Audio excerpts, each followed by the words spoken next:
Assalamualaikum warahmatullahi wabarakatuh. Selamat datang kembali di channel Pegawai Muslim. Semoga kisah atau informasi yang kami sajikan ini bisa bermanfaat untuk kita semua. Selamat menonton.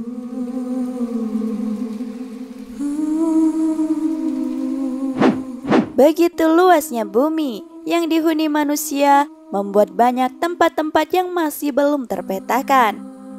Dalam Al-Quran terdapat kisah-kisah yang menjelaskan sebuah tempat, namun tempat tersebut masih belum diketahui keberadaannya. Dalam kisah-kisah Islam pun pernah menjelaskan beberapa tempat yang masih belum diketahui tempatnya. Berikut ini adalah tempat-tempat misterius yang pernah disebut dalam Al-Quran, hadis, dan kisah-kisah Islami. Tembok Ya'juj dan Ma'juj.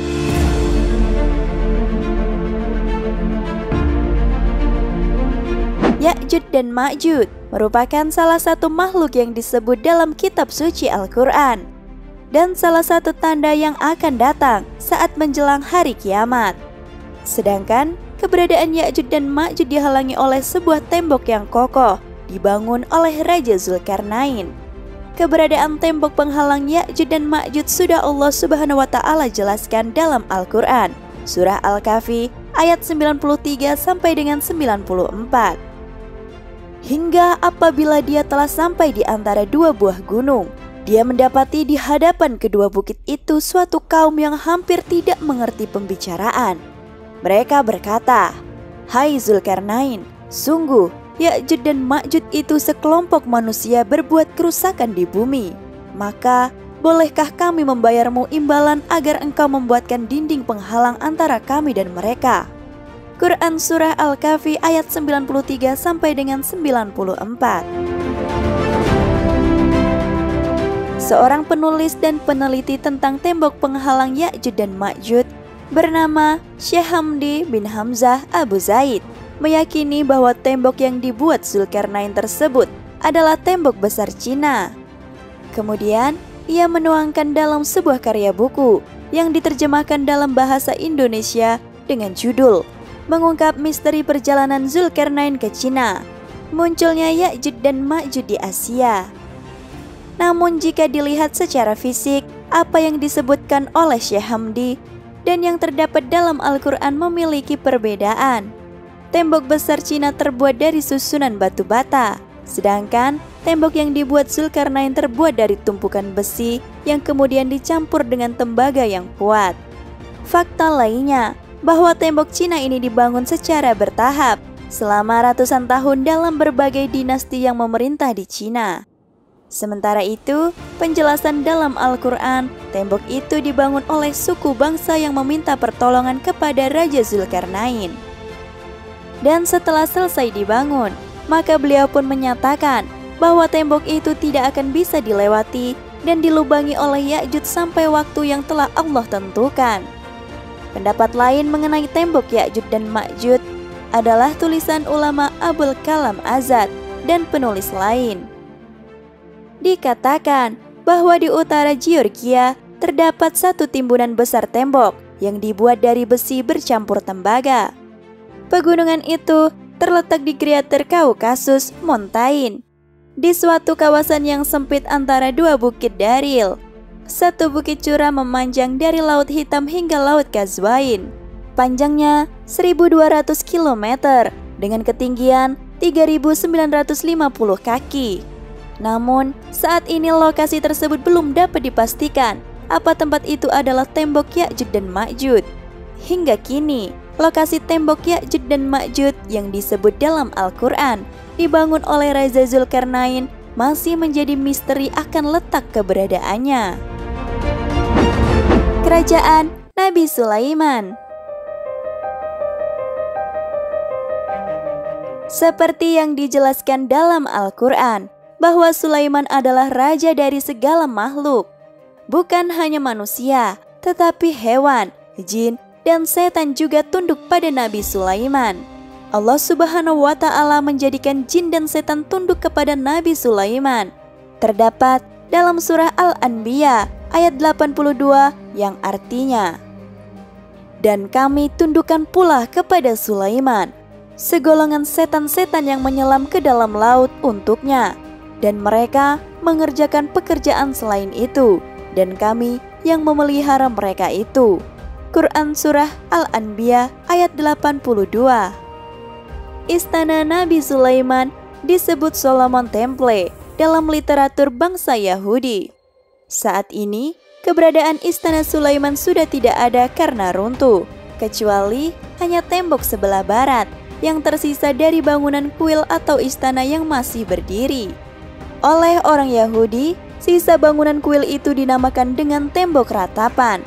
Dalam beberapa riwayat, hancurnya Istana Sulaiman itu bukan karena runtuh, tetapi diruntuhkan oleh orang-orang Yahudi yang sombong dan angkuh.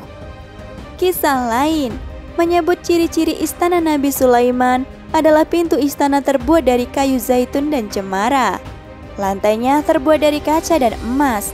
Bangunannya pun berwarna-warni seperti biru, ungu, hijau, kuning, dan lainnya. Dalam versi Yahudi disebutkan biru mewakili langit, sedangkan merah mewakili bumi. Ungu kombinasi dua warna yakni pertemuan dari langit dan bumi. Konon, di lingkungan istana terdapat bangunan lain seperti gapura di sebelah barat daya. Juga, istana ini memiliki 32 pilar di pintu gerbangnya.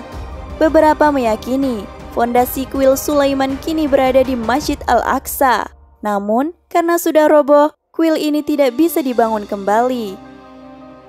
Alasan mengapa Yahudi berambisi ingin menghancurkan Al-Aqsa bukan karena Al-Aqsa dijadikan persoalan, melainkan simbol dari kuil Sulaiman sebelumnya. Menurut cerita, kuil Sulaiman terletak di sebelah selatan, The Dome of Rock, yaitu masjid yang dibangun oleh Khalifah Al-Walid dari dinasti Umayyah. Hilangnya kerajaan Nabi Sulaiman, yang menyebabkan tidak diketahui lokasinya karena Nabi Sulaiman berdoa kepada Allah agar kerajaan tersebut dihancurkan. Seperti yang tertulis dalam Al-Quran Surah As-Sahat ayat 35, yang artinya, Dia, Sulaiman berkata, "Ya Tuhanku, ampunilah aku dan anugerahkanlah kepadaku kerajaan yang tidak dimiliki oleh orang jua pun sesudahku. Sesungguhnya Engkaulah yang Maha Pemberi." Quran Surah Sahat ayat 35. Jabal Kaf. Dikisahkan saat Rasulullah Muhammad SAW saat pulang dari perjalanan Isra Mi'raj, Nabi melihat gunung Jabal Kaf, di mana terlihat pemandangan yang sangat indah. Sinar biru yang membelah angkasa membuat Nabi Muhammad terpesona dengan keindahan itu. Nabi pun akhirnya mengajak malaikat Jibril mengunjungi tempat yang menakjubkan tersebut.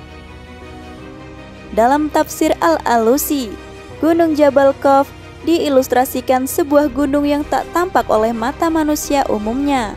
Hanya orang-orang pilihan yang bisa melihatnya. Gunung itu jarang diketahui orang-orang.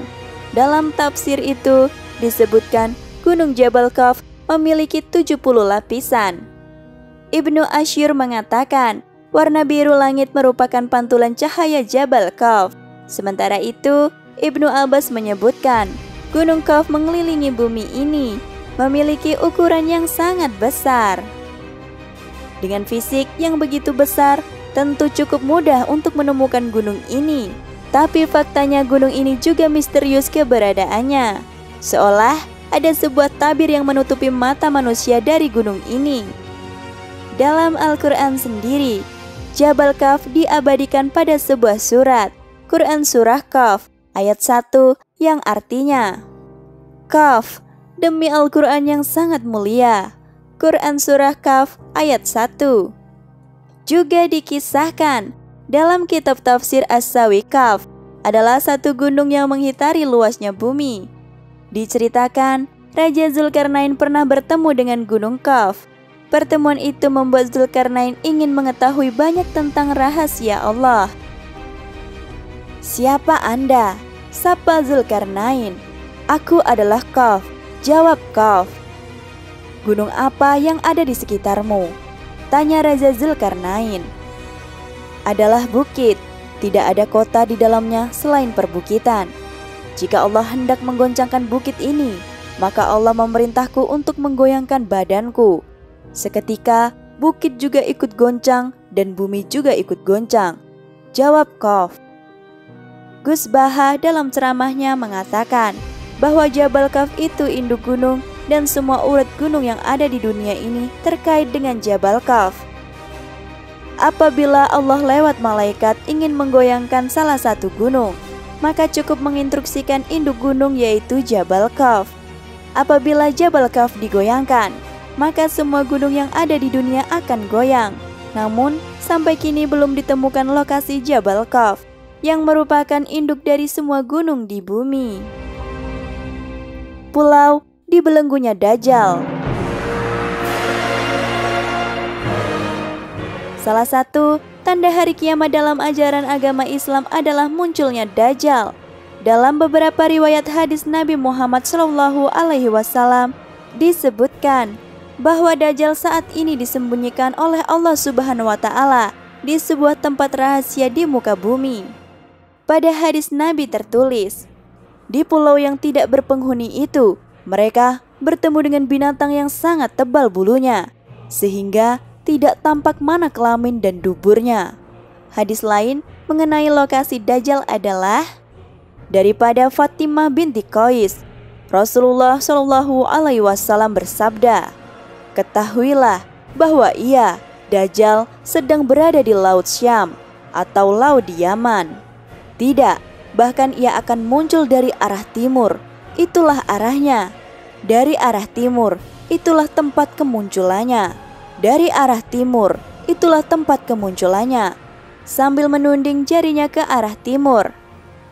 Ada beberapa pendapat yang mengatakan jika Dajjal dikurung di pulau bernama Socotra yang terletak di Samudra Hindia. Kepulauan ini terletak 80 km sebelah timur dari tanduk Afrika dan 380 km sebelah selatan Jazirah Arab. Kepulauan ini sangat terisolasi, sehingga sepertiga dari floranya tidak dapat ditemui di tempat lain selain di kepulauan ini. Ada pula yang berpendapat bahwa pulau itu berada di sebuah pulau di Laut Syam. Tamim Ad-Dari, sahabat Nabi yang telah memeluk Islam dan sebelumnya merupakan pendeta Nasrani, memiliki sebuah kisah terkait kemunculan sosok Dajjal. Mereka pernah terdampar di sebuah pulau yang berada di Laut Syam, yaitu Laut Arab. Ketika terdampar di pulau itu, mereka menjumpai sosok berambut lebat yang bisa berbicara dan menyebut dirinya sebagai Al-Jassasah. Tamim beserta rombongannya kemudian diperintah oleh Al-Jassasah untuk memasuki sebuah biara. Di dalam biara ini ada sosok yang begitu mengerikan. Sosok tersebut bertubuh tegap dan sangat besar. Sementara itu, kedua tangannya dibelenggu ke tengkuknya dan di antara kedua lutut dan mata kakinya dirantai menggunakan besi. Telaga Ainul Hayat. Ainul Hayat, menurut beberapa ahli tafsir, merupakan air kehidupan yang bisa memperpanjang usia manusia. Yang meminum airnya setengguk saja, maka hidupnya akan abadi. Kehidupannya dijamin oleh Allah Subhanahu wa Ta'ala hingga kiamat, kecuali dia memohon kepadanya untuk dimatikan. Beberapa hikayat menyebutkan, kala Allah Subhanahu wa Ta'ala menciptakan dunia, Dia menurunkan beberapa tetes air dari surga ke dunia. Salah satu tetesnya kemudian berubah menjadi Ainul Hayat, atau si mata air keabadian. Beberapa sumber juga menyebutkan Dajjal pernah minum dan mandi air ini, sehingga tetap hidup hingga saat ini. Telaga Ainul Hayat dikisahkan dalam sebuah kisah yang diriwayatkan oleh At-Talabi dari Imam Ali. Dikatakan bahwa Nabi Khidir menemukan Ainul Hayat. Nabi Khidir kemudian mandi dan meminum air sumber hidup tersebut.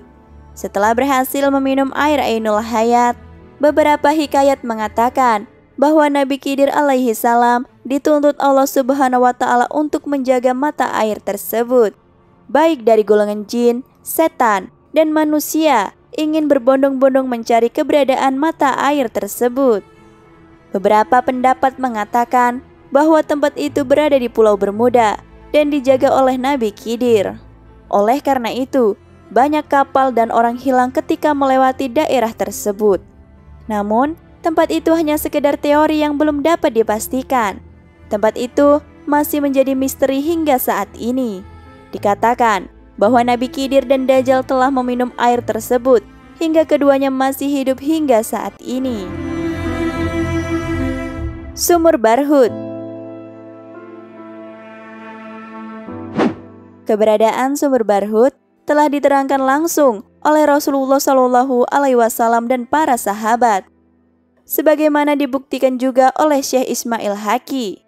Berada di daerah Ahqaf, sebuah perbukitan berpasir yang terbentang luas di provinsi Hadramaut, Yaman. Disebutkan dalam kitab Al-Kabir bahwa sahabat Abdullah bin Abbas meriwayatkan hadis dari Rasulullah Shallallahu Alaihi Wasallam.